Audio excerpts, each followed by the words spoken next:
কাঁপে।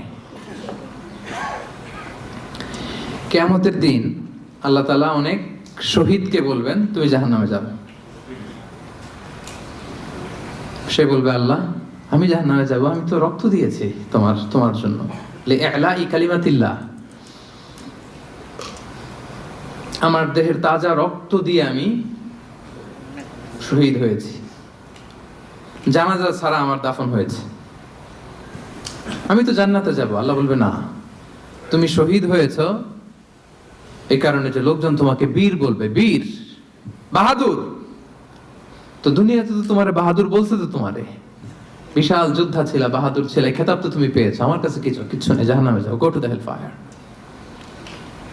অনেক দানশীলকে আল্লাহ বলবে জাহান্নামে যাও। সে বলবে আল্লাহ আমি জাহান্নামে যাব, আমি তো মসজিদ, মাদ্রাসা, এতিমখানা